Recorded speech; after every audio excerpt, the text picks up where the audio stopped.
Chapter 1 is titled La Marquise. I did change a lot of the names and places slightly in this book, but some of the names I didn't change at all. It was a judgment call. Judgment, as if I have any. The earliest bondage photograph I have of myself was, I think, taken in 1979 in New York City. I was sitting on the floor of the waiting room for a professional dominatrix named La Marquise. I had been working all day as a part-time secretary, $5 an hour, at a nonprofit fine arts institution uptown, where I worked with their avant-garde film program. I was dressed like what I was, a college student. The red sweater probably used to belong to my brother. I found the skirt in a second-hand shop in Ravenna, Ohio. The stockings were textured. This was how I dressed for work in those days. I always wore a chain with a lock around my neck, signifying I was someone's slave. In fact, I wasn't anyone's slave. La Marquise called me her slave, but I wasn't hers at all. The slave necklace was just for show, when we went out to the clubs. The white headgear I wore in the photo was leather and was made by a nice amateur on Staten Island. His prices were very reasonable, and he often did barter. He'd give you stuff he'd made in exchange for a session. La Marquise was about 6'7" in her high heels. She used to be a man named William Coyote.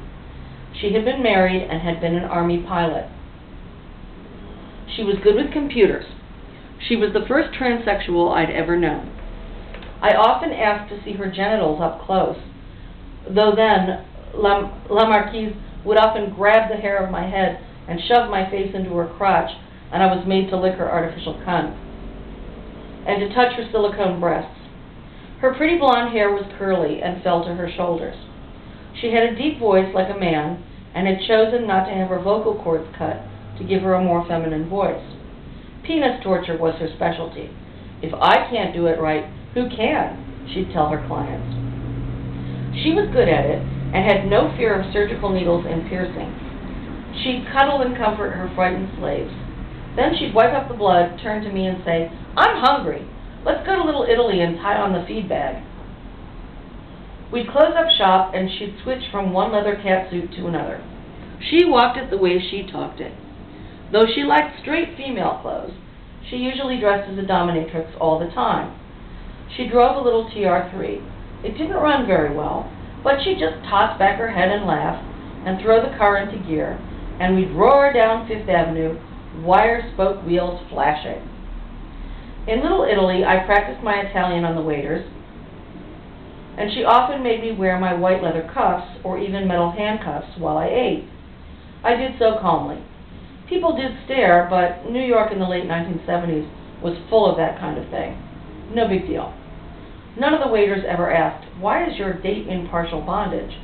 And I do not recall any patrons seated near us asking to be moved because the sight of us offended them.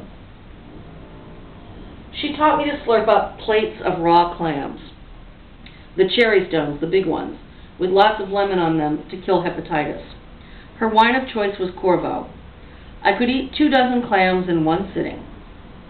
She always wanted to sit after each meal, smoke fancy cigarettes, sip fine coffee, and have a Remy Martin.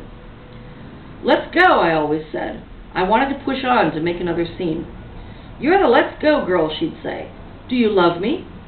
"Don't be stupid," I'd always reply, and she'd throw back her curly blonde head and let rip a wave of belly laughs.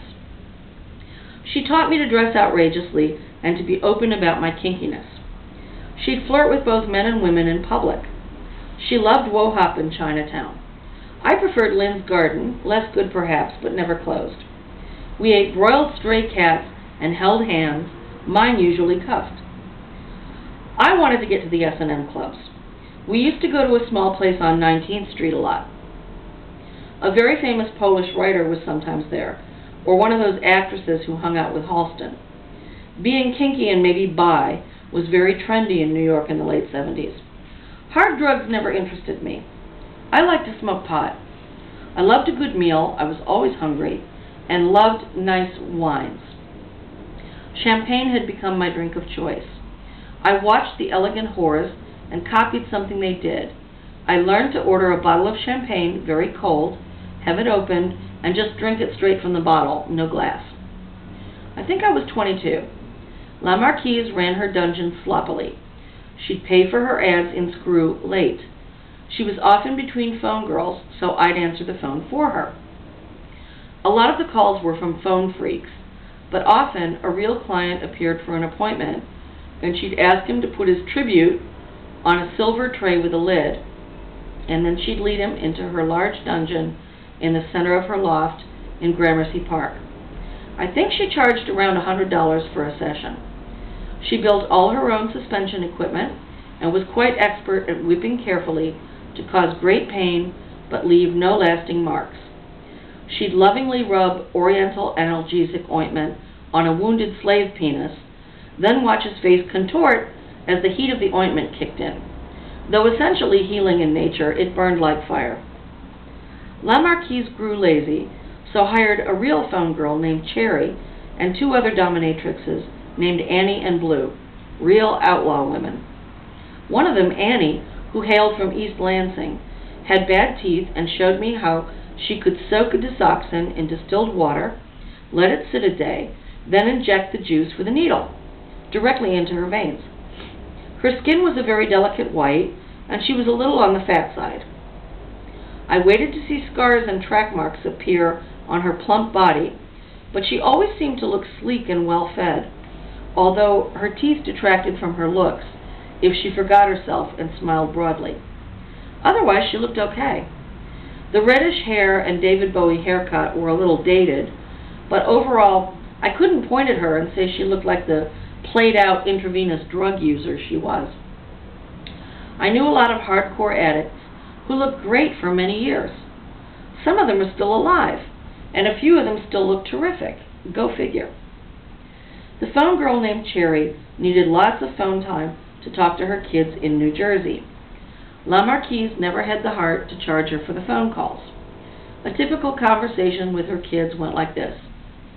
"Hi, honey, it's Cherry. Your mommy. Is Grandma okay? Did you see Batman on TV? Yeah? What else did you watch on TV? Did Grandma give you the macaroni and cheese in the box I left in the front room? Did you eat it? Did you play with your video games? Yeah? I love you, honey. I'll be home a little late, but tomorrow we'll go get cheeseburgers for breakfast. Would you like that, honey? Tell your brother not to hit you, or I'll crack him one. I love you. Kissies." My favorite employee of La Marquise, Blue, was a local gal who lived with a junkie boyfriend whose grandma had willed him a tenement building on the Lower East Side. "My boyfriend's a landlord," she'd say proudly, "and I love how he licks my cunt while I'm vacuuming the place. He just comes right up behind me and sticks his tongue up my mini dress. I don't wear no panties." Blue and her boyfriend Willie mostly just collected rents and paid an alcoholic super to do minimal repairs on the slum tenement building they lived in and Willie owned. They not only did heroin, they were also small-time dealers. Not very astute ones, from what I gathered. I think Blue arranged a deal that went sour. She disappeared, and I heard she'd been dumped in the East River. "Someone named Salvatore told me," La Marquise said solemnly. "Don't ask any more questions." I didn't ask any more questions, but I can't forget Blue. You know, I found a photo of her recently. I really think she's dead. All right, this is the end of part 3. Bye.